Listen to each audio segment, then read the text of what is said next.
महात्मा फुले कर्जमाफी योजनेतले जे लोक होते ज्यांना 50,000 रुपयापर्यंत आपण म्हटलं होतं त्यांनाही 2 लाखापर्यंत कर्जमाफी झाली। शेतकरी कर्जमाफीबाबत मुख्यमंत्र्यांची मोठी घोषणा।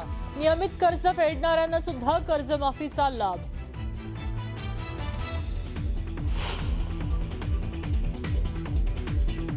सत्तेत होते तेव्हा दाम आणि सत्ता गेली तेव्हा राम।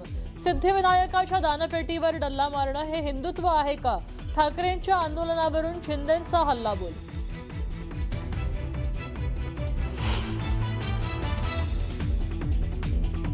आणि आमचे मिमिक्री आर्टिस्ट मला म्हणायला लागले हिंदीत का बोलले। पूर्ण भाषण मी मराठीतच केलं, पण मला काही अडचण नाही। हे जर मिमिक्रीच्या क्षेत्रात गेले असते तर एकाही स्टँडअप कॉमेडियनला या ठिकाणी मार्केट राहिलं नसतं। राज ठाकरेंनी केलेल्या मिमिक्रीला मुख्यमंत्री फडणवीसांचं खोचक उत्तर।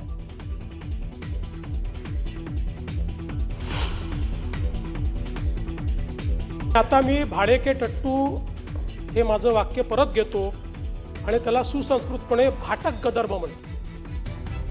भाडे के टट्टूवरून मुख्यमंत्री फडणवीसांचा राज ठाकरेंना टोला।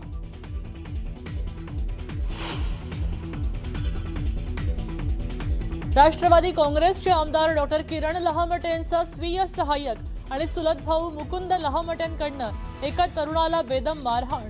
दबावामुळे पोलीस गुन्हा दाखल करत नसल्याचा आरोप।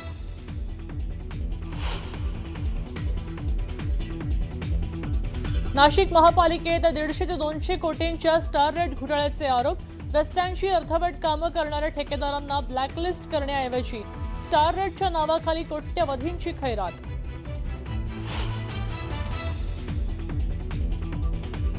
एटीएस कडनं पाकिस्तानच्या ISIच्या प्लॅनचा पर्दाफाश। महाराष्ट्रात एकाच वेळी 150 पेक्षा अधिक ठिकाणी छापेमारी। गँगस्टर शहजाद भट्टीच्या संपर्कात असलेले संशयित ताब्यात।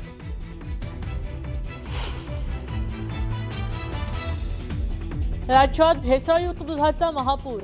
FDA कडनं महिन्याभरात 20,000 लिटरहून अधिक भेसळयुक्त दूध नष्ट। दूध माफियांवर मोठी कारवाई।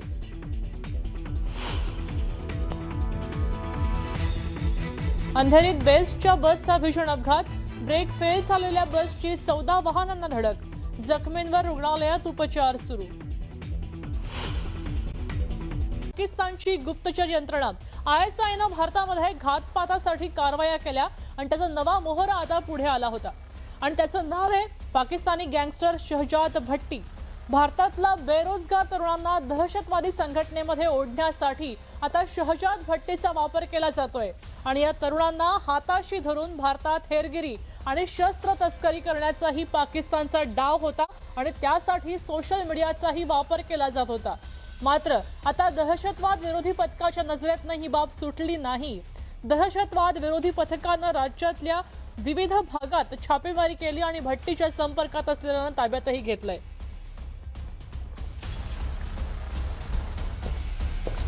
आपण पाहतोय की आता एक मोठी कारवाई केलेली आहे। दहशतवादी कारवाई विरुद्ध शहजाद भट्टी नामक माणसानं काही कारवाया केल्या होत्या। दाऊदच्या जागी एक नवीन नाव समोर येतंय, शहजाद भट्टी। मात्र आता भारतातनं तपास यंत्रणांनी काहींना ताब्यात घेतलाय। काही मोहरे आता भारताच्या ताब्यात आलेले आहेत। पूर्वी डॉन दाऊद होता गँगस्टर, मात्र आता हा शहजाद भट्टी गँगस्टर झालेला आहे। दाऊदच्या जागी शहजाद भट्टी आलाय का? त्याच्यासोबत कोणाचा संपर्क होतोय का हे पाहिलं जातंय। आता शहजाद भट्टीच्या इशाऱ्यावर काही माणसं होती भारतात, ती आली होती, त्यांना आता भारतातनं अटक केलेलं आहे। आता हे पाकिस्तानी गुप्तचर संस्था काय आहे, ISIचा प्लॅन काय होता तोही पहा। पूर्वी आपण पाहतोय डॉन दाऊद, आता गँगस्टर शहजाद भट्टी झालाय। गँगस्टर शहजाद भट्टी ISIचा नवीन मोहरा आहे। शहजाद भट्टीला पुढे करून घातपाताचा कट भारतातल्या तरुणांना जाळ्यात ओढण्याचाही प्रयत्न झाला। शहजाद भट्टीकडनं संपर्कासाठी सोशल मीडियाचा वापर झाला आणि पाकिस्तानातनं भारतात शस्त्र तस्करी करण्याचा प्रयत्न झाला। भारतात संवेदनशील ठिकाणांची हेरगिरी झाली, त्याचा प्लॅन होता। सोशल मीडियाच्या माध्यमातून फोटो आणि व्हिडिओ मागवले। आता हेरगिरीच्या बदल्यात आर्थिक मोबदला द्यायचंही आमिषानं दिलं होतं।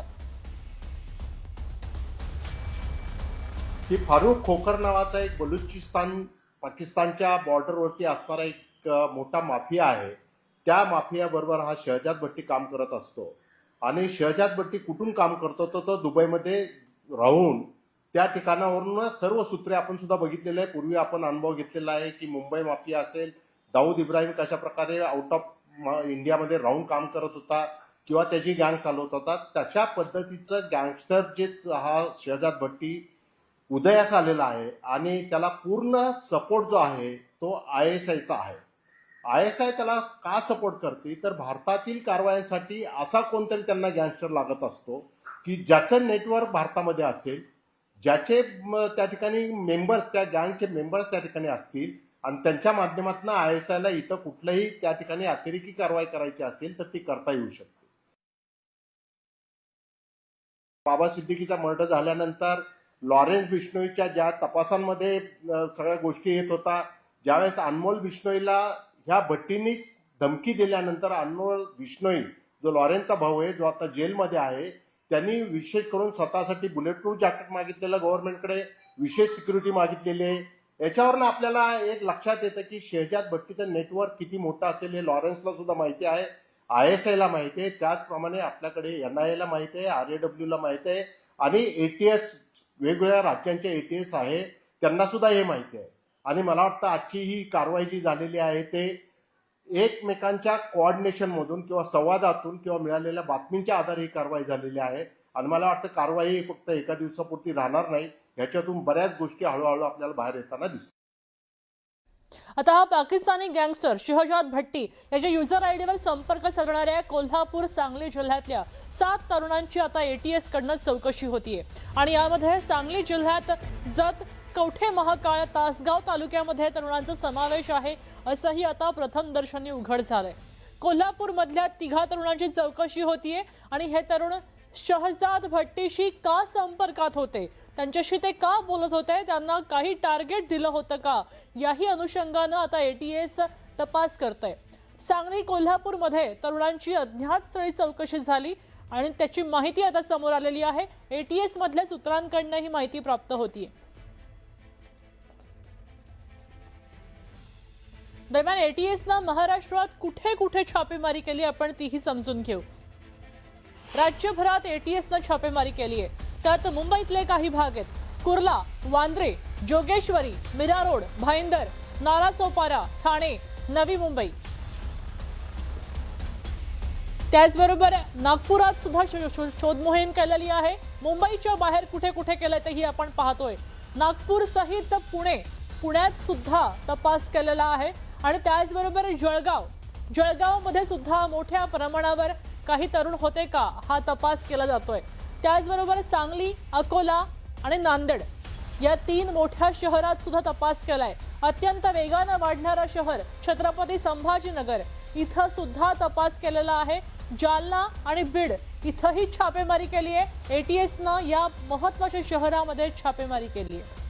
त्यामध्ये कंपन्यांची नावं त्याच्यामध्ये आलेत, ह्या पावडरी कोणाच्या कंपन्यांच्या आहेत, मग ह्या माल त्यांच्यापर्यंत गेला कसा आणि तयार झालेला माल हा मोठ्या संस्थांकडे त्या ठिकाणी गेलेला आहे. यांचे बँक ट्रान्झॅक्शन त्या ठिकाणी सगळे तपासले गेले पाहिजेत. यांची CDR आता त्यांनी काढलेले आहेत पोलिसांनी. त्याचबरोबर मी मगाशी ज्या पद्धतीनं सांगितलं का हा लोढा ज्यावेळी याच्यावरती 4 गुन्हे दाखल आहेत, हा सगळ्यात मोठा आरोपी त्याच्यात असताना पोलिसांनी काल त्याला PC न मागता MCR त्या ठिकाणी मागितला. याच्यात पोलीस, कारण अन्न प्रशासन FDA चांगलं काम करते पण पोलिसांची भूमिका याच्यामध्ये संशयास्पद वाटते, हे सगळ्यात महत्वाचं आहे. बघा, आपल्याकडे ह्या सगळ्यांना जर मुळासकट उखडून टाकायचं असेल तर सगळ्या यंत्रणांनी हातात हात घालून काम करावं लागेल. कोणीतरी प्रामाणिकपणे काम करताय, दुसरं त्याच्यावर मलाई खाण्याचा जर प्रयत्न करत असेल आणि ती आपल्याला संधी आहे असं समजून कोणी काम करत असेल ना, तर हे अतिशय वाईट आहे. मला या राज्यातल्या प्रत्येक प्रामाणिक माणसाला एक गोष्ट सांगायची आहे आणि प्रत्येकाच्या मध्ये तो प्रामाणिक माणूस आहे. आज पोलीस असतील, अधिकारी असतील, व्यवस्थेतले असतील, नेते असतील, जे कोणी असतील, बाबांनो, आपण इथल्या सामान्य माणसाला रोज देतो ना, आपण आपला जो इमान आहे ते इमान आपण काय विकतो. लोकांचे जीव घेण्यासाठी जर आपण हे सगळ्या गोष्टी करत असू तर आपल्यातलं ते प्रामाणिकपण, आपण कुठल्या गोष्टीत पैसे खातोय याचं भान तरी नेमकं ठेवण्याची गरज निर्माण झालेली आहे. आणि आता मला सर तुम्ही सांगा प्रकाशजी की या अशा लोकांना आळा घालण्याच्यासाठी तुम्ही सगळे दूध उत्पादक जे संकलक जे आहेत, ब्रँडवाले आहात, तुम्ही सुद्धा काहीतरी इंटरनल गोष्ट केली पाहिजे ना. तुमच्यामध्ये जर माफिया येऊन मिसळलेले असतील आणि ते तुमचा ताबा घेणार असतील, तुमच्या विश्वासार्हतेवर हा प्रश्न आहे, तुम्ही त्याच्याबद्दल काय करणार आहात प्रकाशजी? आम्ही खरं तर मुंबईची जी आमच्या आयुक्तांच्या बरोबर मिटिंग झाली मुंडे साहेबांची, त्या दिवसापासून आम्ही सावध आहोत. आम्ही जिल्हा वाईज मिटिंग घेतोय. प्रत्येक जिल्ह्याची, प्रत्येक विभागाची आम्ही मिटिंग घेऊन सर्व संकलनवाल्यांना आता आम्ही अलर्ट दिलेला आहे की बाबा हे कुणाच्याही लक्षात कुठं आलं तर आम्ही त्याची गय करणार नाही आणि भेसळीला कुठल्याही प्रकारे आम्ही समर्थन करणार नाही. खरं तर मुंडे साहेबांच्या बरोबर नाही, मुंडे साहेबांच्या पुढे एक पाऊल ठेवून आम्ही सर्वांनी हे काम केलं पाहिजे. याच्यामध्ये ठराविक असणारे हे जे खराब प्रवृत्तीचे लोक आहेत यांना योग्य नाही, अतिशय कडक शासन व्हायला पाहिजे, यासाठी आम्ही सुद्धा याच्या बरोबर आहोत. आणि आता सध्या काम करत असताना रात्रंदिवस एवढा मी लक्ष देतोय की थेंबही दूध कुठे भेसळीचं यायला नाही पाहिजे. आणि आमचे संकलन करणारे बीएमसी वाले हे सर्व लोक आता अलर्ट झालेले. प्रश्न एवढाच आहे की या पूर्वीच्या काळामध्ये ज्या पद्धतीने व्हायला पाहिजे होतं कडक, तिथं कुठेतरी ढील दिली गेली, तिथं ते कडक झालं नाही. त्यामुळे या मूर्ख लोकांचं फावलं गेलं आणि आता त्याचं समूळ उच्चाटन करणं सरकारच्या बरोबर आमचंही सगळ्या लोकांचं काम आहे. कारण प्रामाणिक काम करणारे भरपूर लोक आहेत, चांगले ब्रँड चालवणारे लोक आहेत. अनेक वर्ष काम करून 80 वर्ष 40 वर्ष काम करून ते ब्रँड उभे राहिलेले आहेत. ती विश्वासार्हता आम्हालाही टिकवली पाहिजे. त्यामुळे आम्ही रात्रंदिवस या गोष्टी म्हणजे डोळ्यात तेल घालून काम करत आहोत. नक्की. आणि तुम्ही काम करा, चांगलं काम करणाऱ्यांच्या सोबत आम्ही सगळे आहोत. महाराष्ट्रात सगळे जण आहेत.